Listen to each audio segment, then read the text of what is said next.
السلام عليكم اخواتي، نتمنى الفيديو تاع اليوم يلقاكم بكل صحه وراحه نتوما ووليداتكم ان شاء الله. اذا اليوم جبت لكم صابلي راقي يذوب في الفم بمكونات بسيطه والنتيجه تفوق الخيال. شاهدي للنهايه وراح تحبي الوصفه من اول نظره.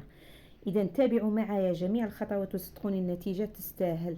اذا بالنسبه لهذا التحضير الصابلي جبت 125 غرام تاع زبده، نص كاس تاع زيت، ونص كاس تاع سكر غلاس. الوغ حنا مالف غادي نضيف كاع المكونات تاعي على قلت لكم طريقه سهله يعني بسيطه، ابسط من هنا ما كاش. جبت هنا مغرف تاع ماكله تاع لافاني وزدت لها غير واحد القطيره تاع لاغوم. اذا بالنسبه للنكهه الا عندك لاغوم ديري غير لاغوم، ما عندكش لاغوم ديري ملعقه كبيره تاع لافاني، لان هذاك لاغوم يعطي ذوق رائع للصابلي تاعنا. من بعد ضفت لها 4 مغارف تاع ماكله تاع الماء. يعني شوفوا الطريقه اسهل منها ما كانش، والنتيجه غادي تبهرك. يعني ما شاء الله نتيجه رائعه جاتني تاع الصابلي.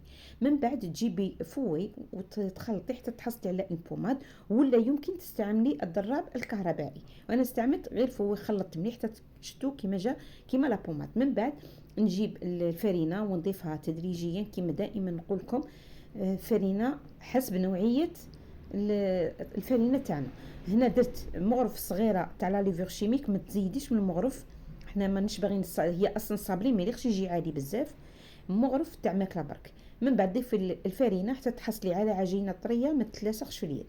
بالنسبه للصابلي باش بغيتي ما يعاودش يعني تطبعيه، ما يعاودش يتكمش، خليه يرتاح. يعني حتى من تقطعيه وتوجديه في السنيوه تاعك خليه يرتاح، ماشي تمتم تدخليه في الكوشه. الوغ هنايا بالنسبه جبت عفوا كميه تاع العجينه حليتها بالحلال. ومن بعد بالنسبه للسمك تاع الاخر ما ديري لا رقيق لا غلي. كون ديريه رقيق غادي ينحرق لك برخه في الكوشه ويجيك يابس. خليه متوسط شويه، يعني ما تخليش رقيق بزاف. الوغ جبت العجينه تاعي، بقيت نكمل في العجينه تاعي كاع. وقبل ما نكملوا الفيديو ما تنسوش اللايك، ان بتي كومونتير، ان بتي كور، والمشاركه اللي تعم الفائده. دعموا هذه القناه. الراي تاعكم بلوتو عفوا يهمنا. اعطونا رايكم في الوصفات تاعي. واش رايكم في الوصفات؟ عجبتكم ما عجبتكمش؟ يعني انا نتقبل الايجابي والسلبي. الوغ نكمل العجينه تاعي. تكوني تحطيها في السنيوه تاعك، ديري بابي كويسون ولا تعرفيه ما يلصقش حطي مباشره في السني تاعك. انا دائما ندير بابي كويسون، يعني المقطع راحلي. دخلتها في الكوشه 180 درجه وبقيت نراقب الطياب تاع الصابلي تاعي. الوغ من بعد جبت الشوكولا تاعي، شوكولا بلون شوكولا اولي، ذوبتها وزدت لها شويه زيت، ايضا ذوبت شوكولا بلون. ومن بعد غير بالمغرف وليت ندير دوك الخطوط باش يجينا ناكخي. الوغ كل ما ديري حبات تعاودي بالمغرف تاعك، تعاودي ديري هذوك لي غيور باش يجيك الصابلي تاعك ناكخي. اذا تكملي راكم تشوفوا غير بالمغرف، ما درت لا بوش، ما كترش على روحي معين وكاع ساهل مهل.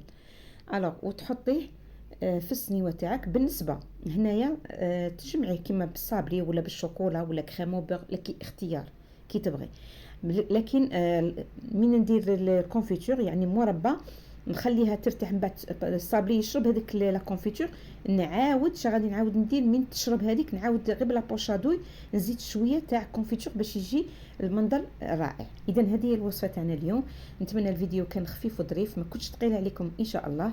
ما تنسوش اللايك، ان بتي كور، والمشاركه اللي تعم الفائده. نخليكم في امان الله الى فيديو اخر. مع السلامه.